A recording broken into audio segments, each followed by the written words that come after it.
Hi there. Right, yes. Doing a Thursday night show tonight because I've got to go away at the weekend, so I won't be able to do my normal Sunday night one. Going to be talking about this new documentary that's come out on. I think the channel is called Peacock. I don't know. I think that must be the channel that it's on. But if you can't watch it because you're not in the US, there are links to a free stream of it that I've shared on my subreddit and my Facebook. So we were going to talk about that tonight. Basically, that's what I've advertised, isn't it? So yeah. How many of you have actually seen it? There's 3 episodes. I watched it before this, obviously, and I made notes because I've run out of things to say. How many of you have actually watched it? Let's have a look. Yeah, the documentary is called Making Manson, and it's it is quite good. Yeah, it doesn't tell you anything that you didn't already know, and obviously it's just. But when it gets to the episode where they're talking about the trial, they do like criticize the trial more. Yeah. You haven't seen it. Got one person seen it. Yeah.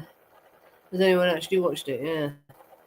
Yeah, you have not seen it, no, yeah, because there's like I say, there's a link to watch it if you can't. I've shared it on the subreddit and in the Facebook group, and yeah, you just have to refresh it if it won't play and unmute it. Yeah, but you can watch all 3 episodes through that link. Yeah, that's it. Yeah, snippets of truth. Yeah, about the need for money, and they do at some points question tech about text more. Like will text ever tell the truth? And Stephen Parent's brother appears in it and is interviewed. I've never seen him before, I don't think.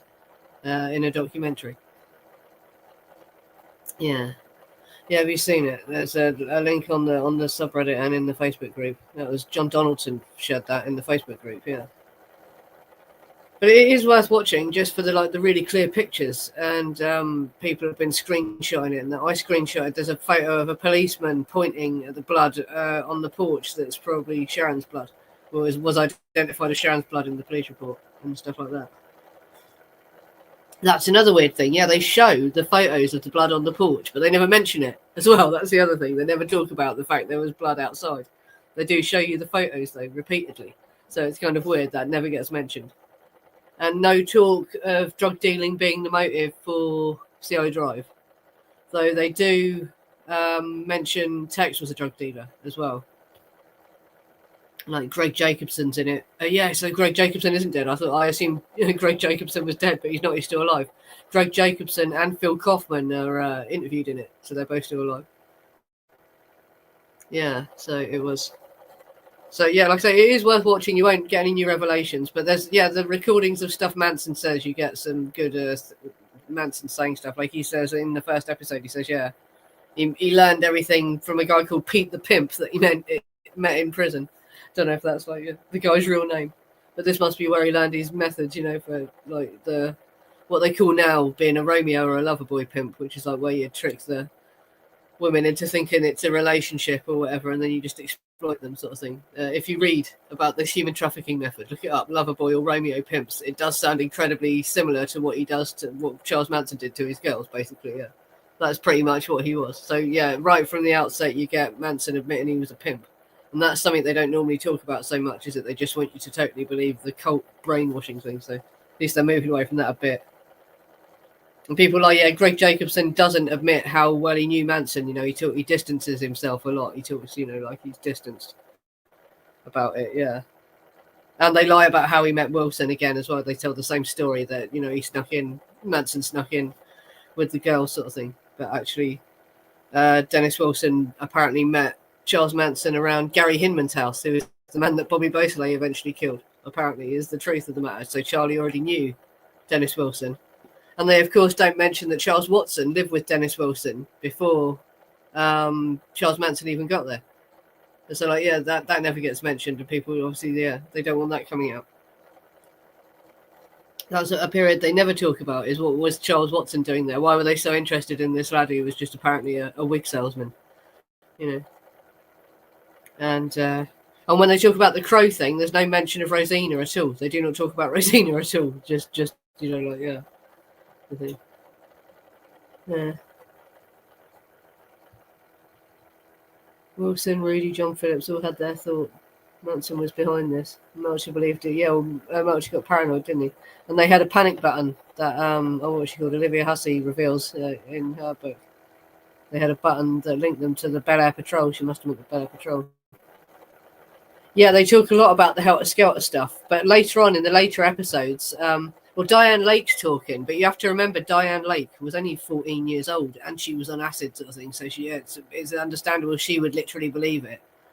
But though Gypsy spouts the Helter Skelter stuff, later on she does say, but that was not the motive, and he didn't really tell us that we were doing it to start a race war, basically, and stuff like that. Like, so the ones, Gypsy was older, obviously, wasn't she? So she understood that wasn't like, you know, though it was being said, no one's like denying that he did actually say all that, you know. But that wasn't their real motive. Obviously, was it? Yeah. And the documentary does admit that, but it doesn't go into what. Well, they talk save a brother, basically. They're talking about freeing Bobby. That's what they are showing. And they don't talk too much, yeah, about the drug dealing aspects of it. Yeah. Yeah. Yeah, cocaine and toothpaste. That's what Tex was doing. Yeah. Well, this is the thing, yeah, because it's like suggested, yeah, that Tex could supply drugs to them. That's why they were so interested in him. Or maybe he was doing some kind of rent boy, the so-called pool boy mafia that we said. But they call them house boys in all the police reports. The house boy mafia, like, yeah. Yeah. They threatened Diane Lake with the gas chamber as she talked, yeah. And you get Diane Lake as well talking about when they had to go out looking for Kitty Lutzinger and Stephanie Schramm when they tried to run away from Barker Ranch. Well, they did get away, didn't they? Yeah, but that's quite heavy as well. And there's a quote from Manson. He says something like, "Oh, in my church, there's no divorce. If you try to divorce me, that's the end of you, brother." And he's talking about Stephanie Schramm and Kitty Lutzinger, two little girls, basically. They're about 17 years old or something like that, weren't they? Two girls, and he was going to have them killed.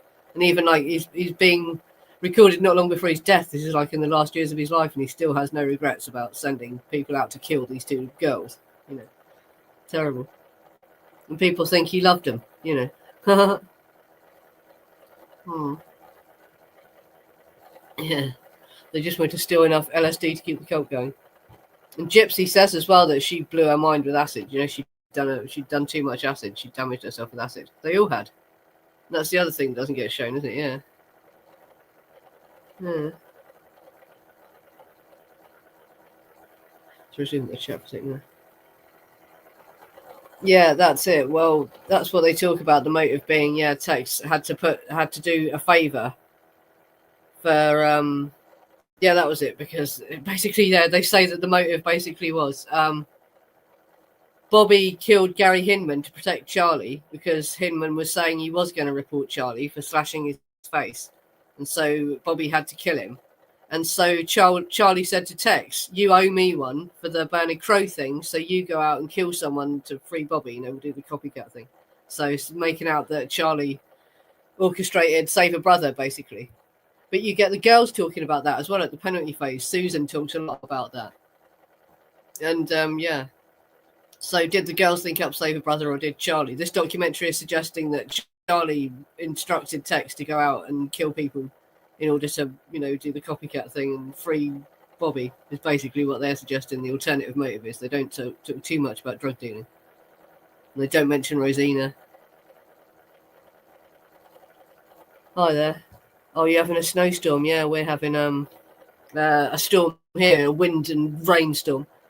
And I've got to go off the island on Saturday. I'm hoping that the ferries don't get shut off, yeah, because I have to get a ferry off the island, obviously. And then we've got to drive up the country in a coach. So if there's a road accident or something, we're stuck in a traffic jam. It'll be a nightmare. Terrible weather. And it was Dawn's birthday the other day, you said, didn't you, earlier? Happy birthday, Dawn. Uh-huh. Yeah, oh, were you late? Naughty boy. That's it, yeah. Have you actually seen the documentary, Capone? You have, haven't you? So I've seen you comment about it. Yeah, I was asking how many people have actually seen it. And I've like made loads of notes. Yeah. So I don't forget fucking all my observations that I made. Yeah, but basically. Oh yes, and you get everyone was talking about Charlie saying there's a recording of Charlie saying that he shot people and he left bodies on the beach years ago or whatever. Yeah. And I thought to myself when I heard him say it, could that just be him attention seeking? Because people are doing life in prison and they think the public's forgotten them. They want attention. So could he have just said that to see if it would, you know, he would get more attention, like more interviews and that sort of shit, you know, for saying that. But then there's a risk of him something getting found out and him getting retried. If he says shit like that. So why would he risk that if it wasn't true? Who knows? But yeah, everyone was commenting on that. Is it true? Could it possibly be true that he killed other people? Because he fesses up to other crimes to this guy who taped phone calls with him, basically. Yeah.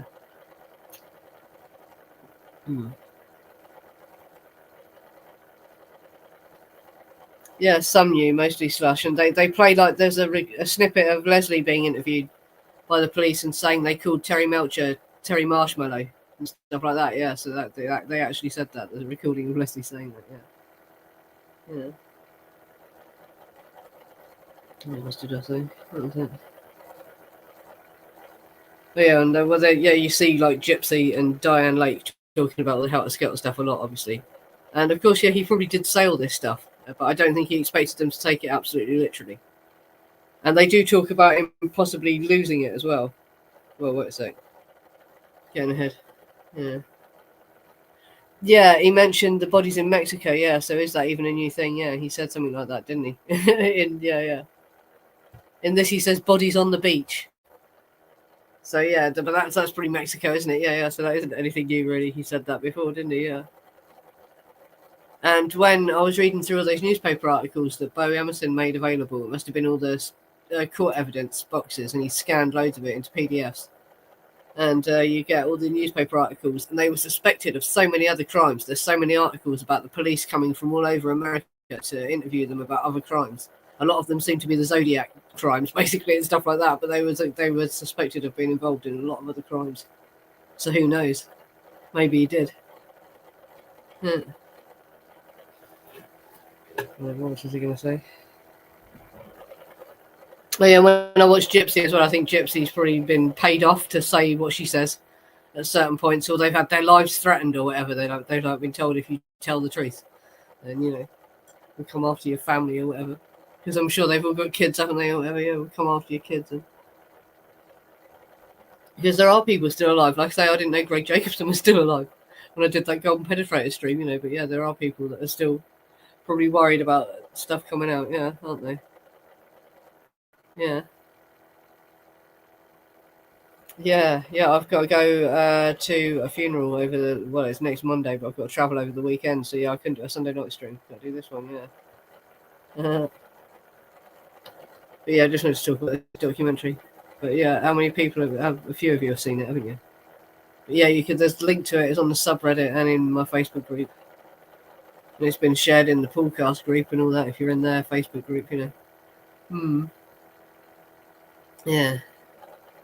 Yeah, that's it. There are snippets, what I've uncovered. Well, not just me. There's lots of people talk about it, don't they? Truth Motive is there to show. And that's it. But it's like all the drug stuff just comes out of newspaper articles and stuff like that, though, so it's kind of vague. That's probably why they don't want to use it in documentaries, in case they get sued by the relatives or whatever. But that's it, yeah. It's more vague, isn't it? But yeah, they talk about Save a Brother, and they do talk about Tech's drug dealing. So they are questioning the motive more in it, and the footage is really good. It's worth watching just for the footage, because the footage has all been cleared up. There's really clear footage of Bugliosi, and there's a bit where you hear Linda talking. I'd never heard Linda's voice at the time of the murders. I've seen the footage of her in the 80s when she was interviewed, but there's actually like news footage of her talking at the time and all that. Yeah, so it's worth watching just for that sort of thing, and the recordings of Charlie, the stuff Charlie's saying.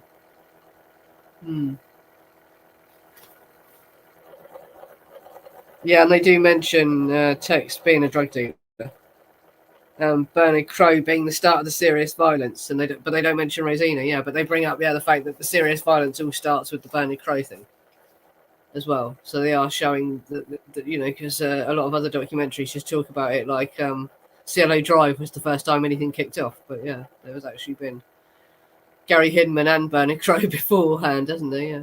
Like I say, I've done a playlist of all the sequence of events. It's called the Manson Case playlist, if you haven't seen that. Yeah. So I did a thing about the sequence of events when I first did this channel. That was all I was going to do, was just do the streams about all the different things that happened and then leave it at that. But we've carried on doing it for years after all this.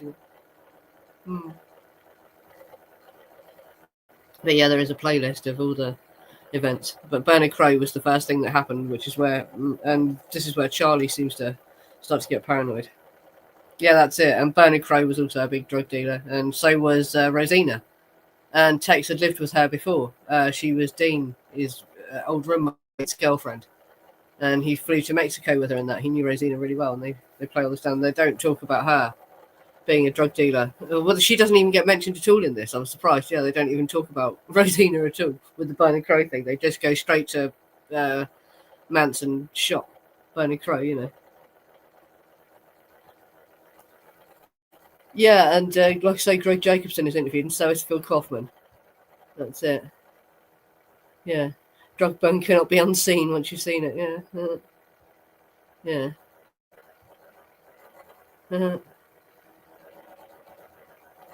Yeah, they never asked to interview me. Yeah, that's it. We know what we know now. Yeah. Well, it's kind of vague stuff. Like I say, I'm like more of a social history person than a true crime, you know. Because for you know, it's to prove it in court, you need a raft more evidence, don't you? But social history is more of an anecdotal thing. So I think there's enough to say that this was about drugs. But yeah. Oh, and they talk about Manson having a psychotic break after Crowe and Hinman. So I think he did as well. I think that's true. That he started to really lose it. He started to lose it and became paranoid. And that's when all the Save a Brother stuff started to kick in, yeah. And I think Charlie lost it after the murder started. You know, basically he couldn't handle it, and he thought he owed Bobby, as Hinman died. Yeah, because Bobby killed Hinman because Hinman had changed his mind and said, "No, I am going to go to the police about Charlie," and that's what they say in this documentary. But that's not what I've heard every other time. You know, so the reason again for exactly why Bobby stabbed Hinman changes again. That's what they say. Yeah. Yeah, I've already said this, haven't I? But yeah, this is what they say in part 2. And Charlie says he instructed Tex to commit more crimes to free Bobby, as he owed Charlie for the Crow thing. And they still don't mention drug dealing at Cielo as an additional motive. They never mention the MDA at all, or Linda being a drug dealer or anything. There's nothing about Linda being a drug dealer, yeah. Yeah, so Linda was in love with Tex and drug dealing. Crystal meth, she was in love with meth as well, yeah. Apparently. Yeah. And also I've been finding articles and stuff suggesting that Linda probably knew the family before they say she joined she joined them, because they had to make her look innocent, didn't they? So they made out she only joined them in June. But I think she probably knew them a lot before that, and she may have met Tex before as well. She knew Tex for longer than they let on and all that. Yeah. Yeah, there was nothing new really revealed. Because, yeah, like I say, someone pointed out, Manson talks about bodies on the beach in Mexico in Manson in his own words, and that was done in the early 80s, wasn't it? Yeah, so that's nothing new, really, yeah. Yeah. Yeah, that's it. If it was it, why did he? And why, yeah, if it was what he wanted, then why did Sadie have to tell him what they'd done? And also, he said, didn't he, his response was, she said, "I killed for you, Charlie," and he said, "No, you didn't. You got me sent back to jail." So that wasn't what he wanted them to do, yeah. Yeah, but this documentary is suggesting that Charlie told Tex to go out and kill in exchange for the Bernard Crowe thing, basically, because he owed him for Bernard Crowe and to free Bobby. But I think from what I've seen of what Susan and everyone was saying, I think it's the girls that thought of Save a Brother. I don't think Charlie ordered them to do it for Save a Brother either. I don't think he ordered them at all. Like on the second night, once it had kicked off really badly, he did go out on the second night and help tie them up. So he did get involved on the second night. But yeah, the first night, I don't think he was expecting them to kill them. I think he thought they would just try and rob them and get money, or he thought they weren't capable of it. He thought they'd come back saying, "No, we couldn't do it," or whatever. And I think he was, well, apparently from what I've heard from people that spoke to him and asked him about it, he did say he was shocked by what they'd done and was appalled by what, was scared by what they'd done. It was scary.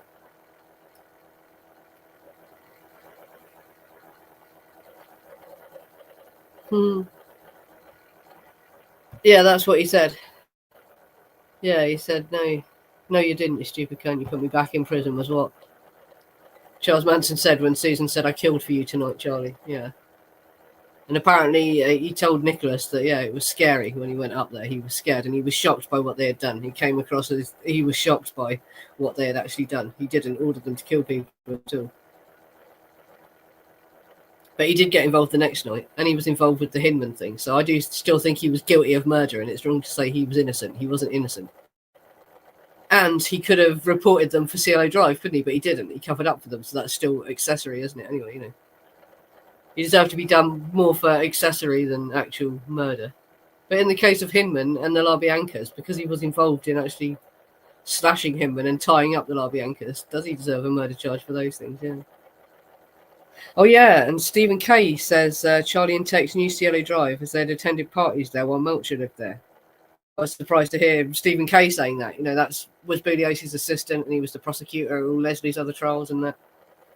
And you see him in all the documentaries, yeah. Earlier in this documentary, they're trying to play down how well Melcher knew Charlie and Tex, but then Stephen Kay suddenly comes out with how they knew the building because they'd been to parties there when Terry Melcher lived there. Stephen Kay says that. And also, yeah, Stephen Parent's brother appears in episode 2 and he's in episode 3 as well. And he said Stephen Parent played the guitar and had an amateur recording studio in his garage that he and his brother tells you this, like. So I didn't know Tex played the guitar. Not Tex, Stephen, sorry. Stephen Parent played the guitar. I got the name wrong. I didn't know Stephen Parent played the guitar, but that's another reason that he possibly could have had to speak to musicians and want to know musicians.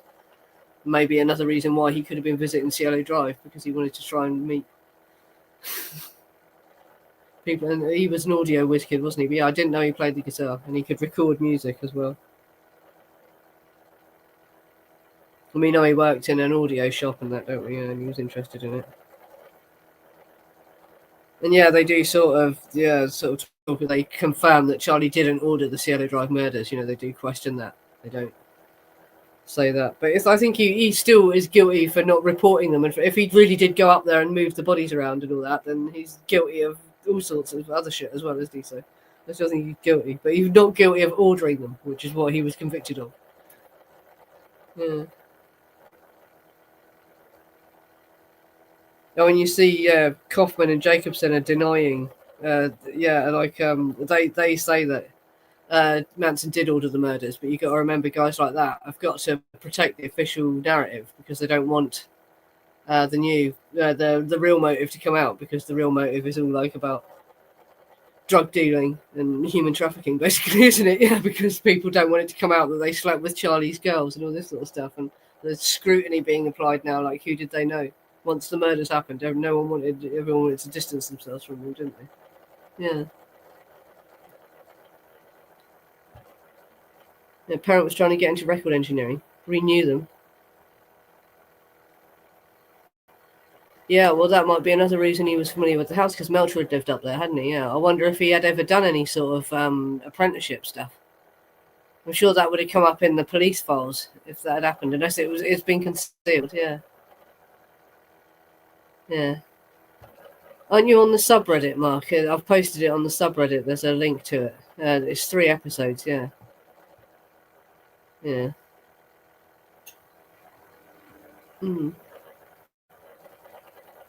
Sorry, just hit the chat for a sec. I've only just got there. Yeah, we'll talk about the new documentary. People have seen it. A few people have.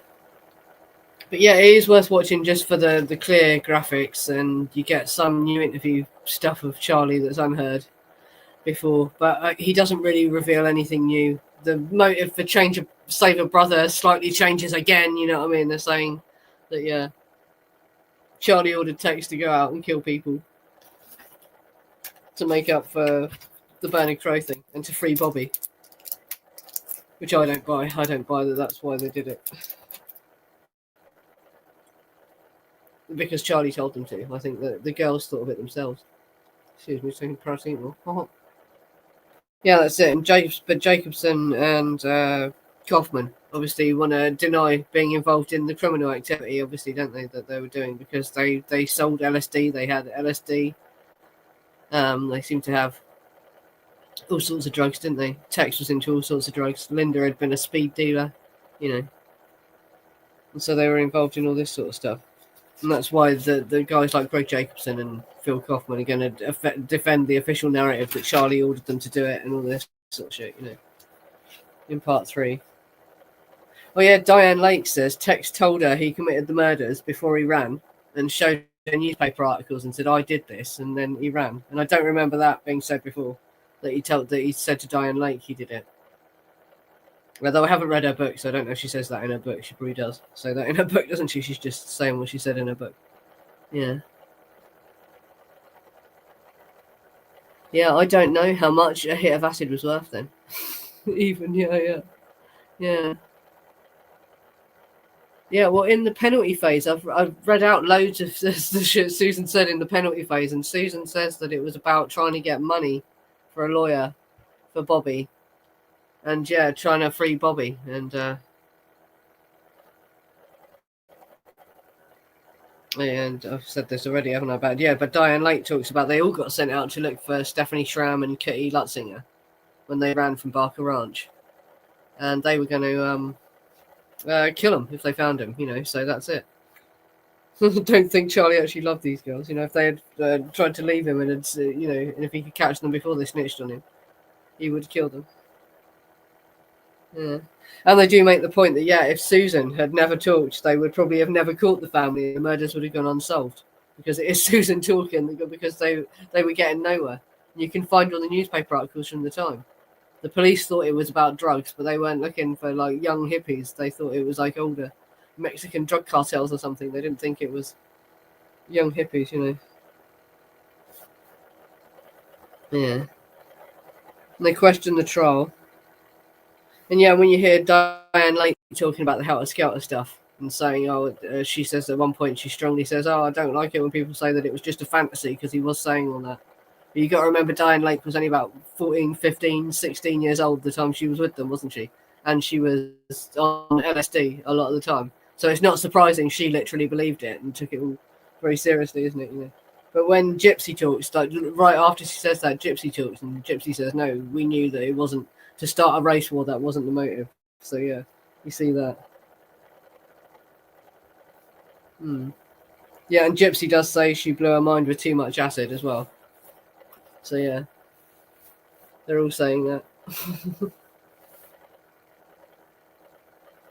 Yeah, and Stephen Parent's brother says to Tex about him being the only one who knows what really happened, and he owes the victims' families the truth. Was it on Charlie's orders, or was it because he was messed up on drugs, or was it about drugs? Yeah. So Stephen Parent's brother says that Tex owes people the truth. Why did he really do it? Well, yeah, and Tex said he declined to be interviewed, and the statement he made was, "My story since the beginning remains the same." But actually, like I say, I've done a stream where I read out all the different sequences of events he gives to the psychiatrist before the trial, because he did actually give several different sequences of what happened. Yeah, so he never gave the same version twice. Yeah, and at the end, there's an author, the guy who wrote the very first book about the Manson case, called Five to Die. He says there are more Mansons. And when I heard him say that, I said, yeah, well, right, because Manson was one of these Romeo pimps. And yeah, this is a really common human trafficking method, and there are lots of these men, and until we crack down on that, that it's going to happen a lot. And we got to move away from the idea that he was a cult leader, because he wasn't. He was just a pimp, basically. And his method for doing it was to get the girls into a relationship with him and convince him that he loved them. And really, he was just going to pimp them out, exploit them. And he had them waiting on him hand and foot, didn't he? Because he couldn't look after himself. He didn't know how to look after himself. He'd been in prison his whole life. He needed them to cook for him, find him clothes, all this sort of shit. He couldn't have lived without them. He needed a lot of girls running around with him. And the only way he knew how to get that was to use these pimping methods that he learned from Phil the Pimp in prison. Do you know what I mean? Yeah, he did. He called him Mama's boy loads and that, didn't he? That sort of thing. But yeah.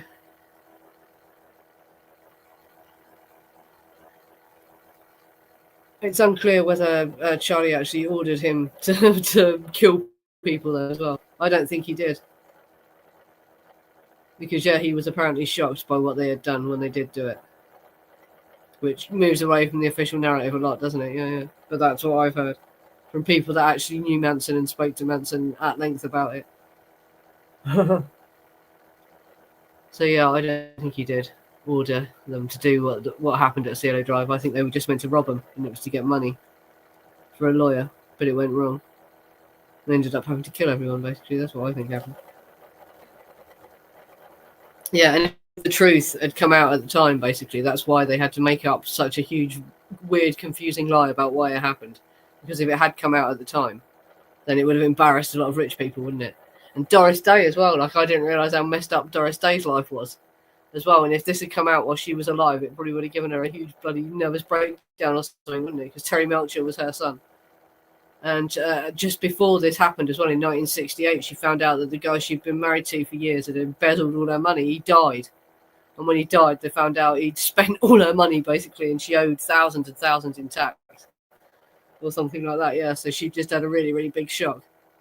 And she was probably messed up by the early relationship with Terry Melcher's biological father, because he was really, really violent and like disturbingly violent. And she was with him for about a year. So she probably had PTSD from that. So like big shocks could give her breakdowns and all that sort of thing. And they didn't treat you for these things in them days. They just gave you more Valium, didn't they? And she just was doing movies constantly, weren't she? So yeah, she must have been a very highly strung woman. And so they would have wanted to protect her from any shocks, like her son being involved in all this shit, you know. Hello, Frankie. Have you watched the documentary? I'm trying to find out, how many people have actually seen it. Yeah, that's it. She had a lot of reach too, with political officials and that, yeah. A lot of people liked her, but she had a really clean image, didn't she? That's the thing, you know. And it would have looked bad for her. Would have affected her career badly. Yeah. Yeah, that's it. There is the picture of Helter Skelter written on the door of a building, one of the outbuildings at the Span, wasn't it? Yeah, and that was just what they called the place where they drank, the place where they sat and drank. You watched it, did you? Yeah, you can get it on. Like I say, there's a link to it on the subreddit and on Facebook. Yeah, it's called Making Manson, and the channel appears to be called Peacock. I don't know if you have to pay to watch it. If you're in the US, you should better watch it on that channel there. Yeah. There's a link to it. I've put a link to it in the Facebook group and on the subreddit, and there's a free version of it that you can watch from anywhere. I watched it in England, so yeah, you should better watch it in France. Yeah. Knuckles has watched it, yeah. Like I say, it is worth watching just for the clear images and that sort of stuff. Yeah, so that's it. That was like all the notes I wrote, but it's like, yeah, basically, if the truth had come out at the time, it would have embarrassed a lot of rich people, wouldn't it? And there's people that still could be arrested for shit, isn't there, you know? If the girls finally decided to talk. Yeah. I don't think they ever will, though. Yeah, because like I say, when I did that Golden Penetrator stream, I didn't even bother to look. I thought that Greg Jacobson would have died, because I knew Terry Melcher and Dennis Wilson had, obviously, but no. Jacobson is still alive. And he looks very nervous a lot of the time as well in this. It is quite funny, yeah. And he doesn't really say a lot as well. He just sort of waffles, you know, like randomly. He doesn't really like confirm or deny anything. He's just going on, yeah. Yeah. Well, so a few of you have seen it then.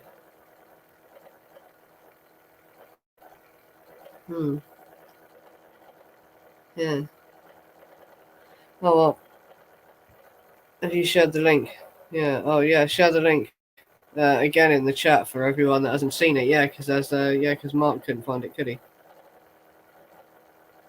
Yeah, there's 3 episodes of it, and like I say, just the clear footage and the interviews with Charlie and the. Like I say, they've had the clip of Leslie saying that she called Terry Melcher Terry Marshmallow. Yeah. Oh, and she dated Ronald Reagan, did she as well? Yeah. That's crazy. Doris Day, that is. In case people couldn't see that on the screen. Doris Day dated Ronald Reagan. And like I say, Terry Melcher was apparently intimately involved, allegedly, with Manson girls, yeah. No, that's it, yeah. If you just click that link. you'll see the Reddit post and then the actual documentary. You better find. Still got 2 left. Oh yes, they are. So yeah, I don't want to go for too long tonight, so I've got to get to sleep early. I've got a lot going on at the weekend. But I'll try and keep this going for an hour. I say, let's do something. Yeah, Terry Marshmallow. I think it's because he was cuddly or something like that, isn't it? I don't know. Yeah. Terry Marshmallow. Yeah.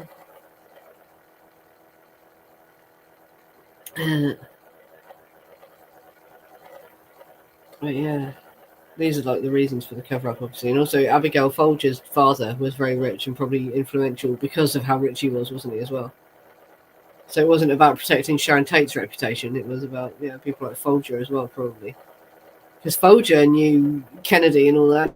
She was on Kennedy's campaign thing and all that. So coming out what she had been involved with would have probably been scandalous as well, because of who she was friends with. Because she was apparently bankrolling Frykowski's drug dealing, wasn't she? I mean, people say that Frykowski never bloody sold any drugs. She bought him all the drugs and he just did them and gave them away. He didn't sell drugs. He wasn't a good drug dealer, Yeah. But yeah. That's it. It had to be about Gibby and not anyone else, yeah. And also just covering up how close a lot of, musicians and actors and that had got to Manson and the girls. And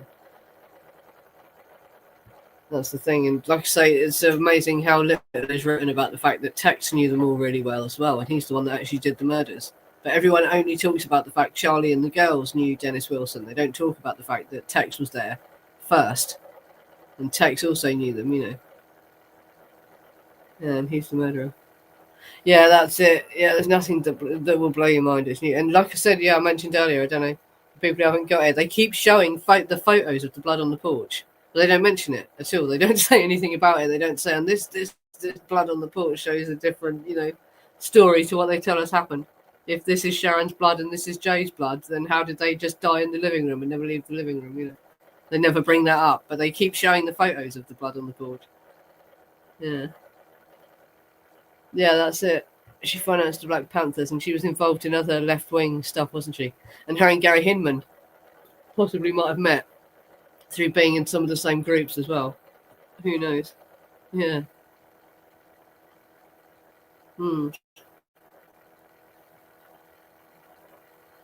Yeah, that's it.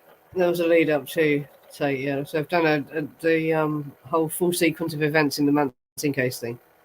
There's 2-part stream to that, and there's like a playlist of all the different crimes in the order that they happened. Starting right with the Mendocino witches thing, because that happened like way before. But that's when the girls are nicked for LSD dealing, and the baby was going to get taken into care. So Roger Smith, the probation officer, comes and takes the baby, and all that sort of shit, And 2 women die as well, horribly, and it's one of the only crimes that they were accused of. Other crimes they're accused of that I think they might have done it because they were so upset about the baby getting taken away from Mary. And it's the wife of one of the police officers that arrested them at Mendocino.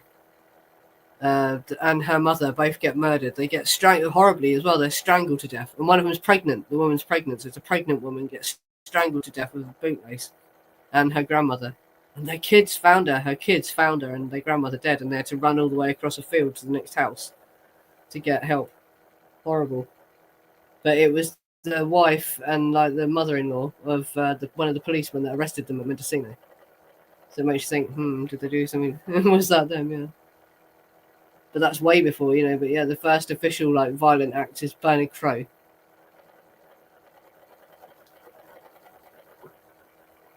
And Tex taking the belladonna, that Friday's brain as well. So that's a significant event. So that's on the playlist, yeah, because he gets arrested for having taken this. Not really belladonna, it was actually datura, really heavy, a much heavier version of nightshade. Yeah, so like really lucky that he didn't fucking poison himself to death. Yeah.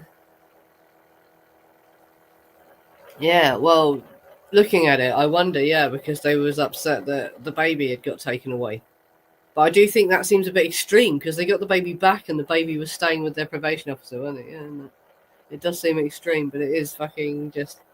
And the parallels of the fact a pregnant woman died and there was stuff tied around her neck and all this sort of stuff. It just makes you think, doesn't it? Yeah. Yeah, brain damage. Tech's got the brain damage from the fucking Datura that he took. And that was, about a month.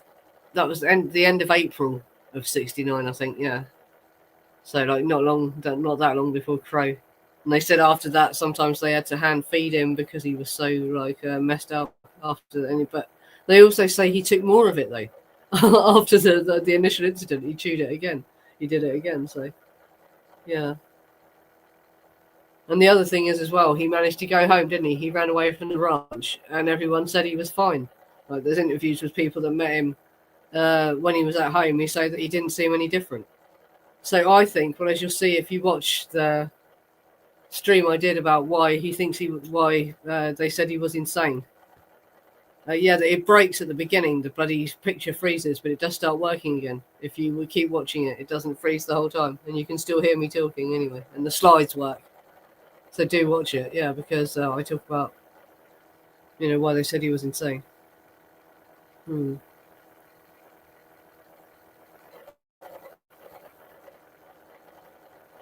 Yeah, the Order of the Solar Death. Yeah, that was a fucking strange one, wasn't it? Yeah, the Solar Temple of Death cult of the 90s. The Love Has One cult was weird as well, and there's a guy who's he became the boyfriend of the woman that was running it. And he seems to be a bit of a Charles Manson wannabe. He's talking and ranting like Manson at some points. There was videos of him because they live streamed loads of this cult. They're a modern one.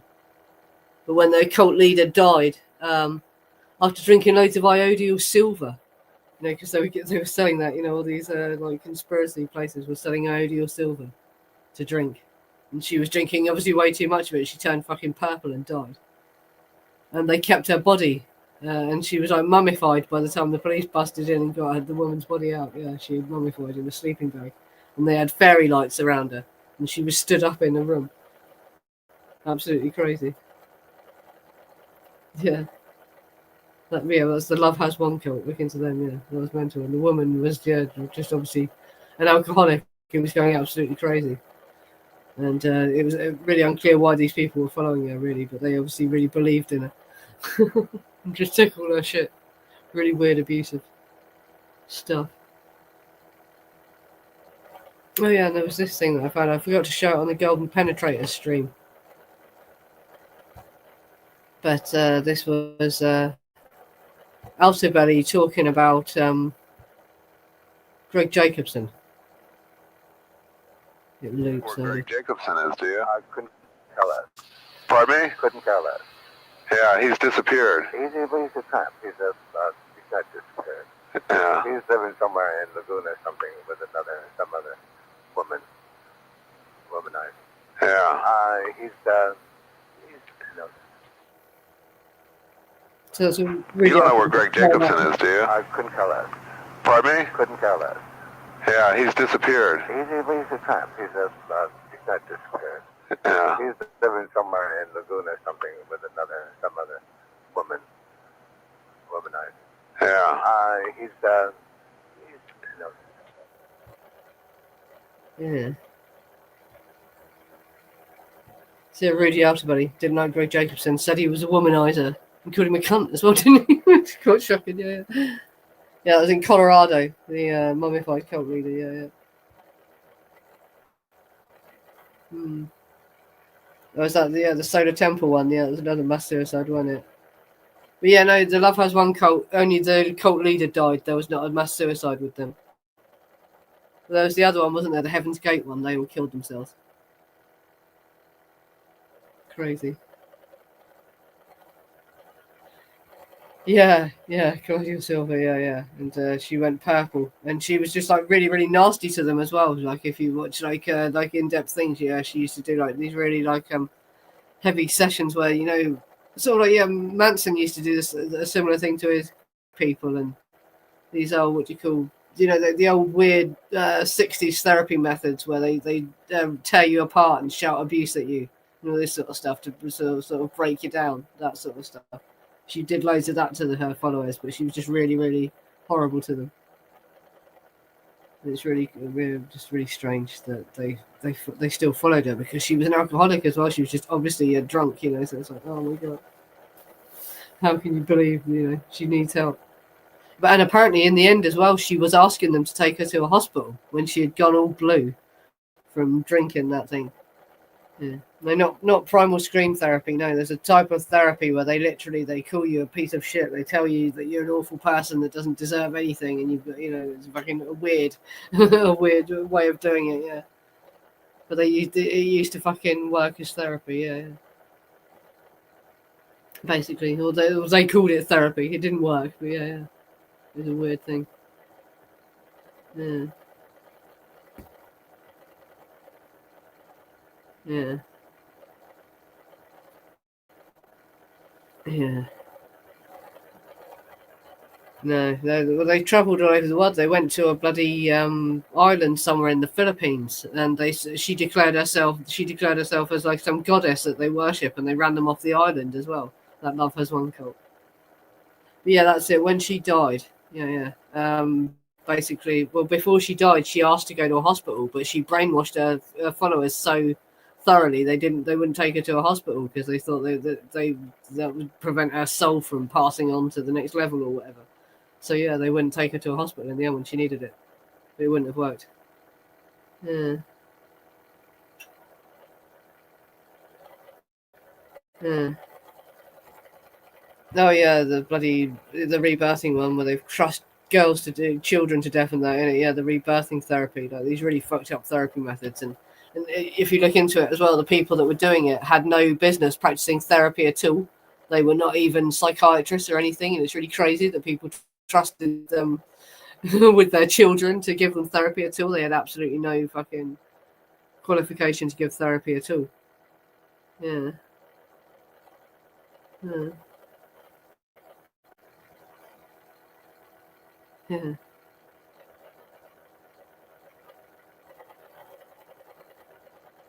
Cool. Right. Well, I've been going for about 50 minutes. And like I say, I don't want to go too late, so I've got to sleep. But yeah. Thanks for coming, everyone. So that was just about everything I wanted to say. So I've done a few new shorts. And yeah, loads of videos to be watching in the meantime.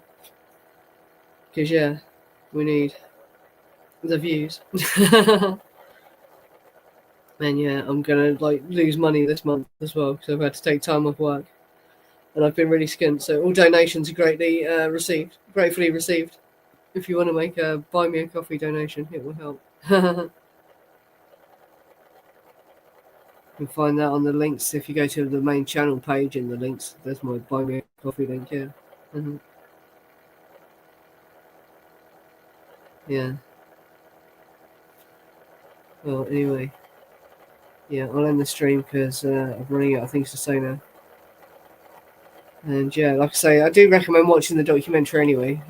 And parts 2 and 3 are probably better than the first part. But yeah, it's worth watching even if just for the pictures. And you don't really hear anything new, but at least they are questioning the trial more, and they're questioning whether Helter Skelter was the true motive. But they go just for save a brother, not anything to do with the drug burn angle of it. Yeah, and they don't talk about the fact that Charlie was like pimping out these underage girls to all these people in Hollywood. They sort of skirt around that, even though Greg Jacobson and Phil Kaufman are right there, you know. Yeah. But anyway, yeah. Thanks for coming, everyone. And I'll see you, in 2 weeks? It'll be back to Sunday again. Yeah, it's only because I couldn't do this week Sunday that I did it tonight. Yeah. Yeah, I know what we're doing in after show, so I want to go to sleep. But yeah, thanks for coming anyway.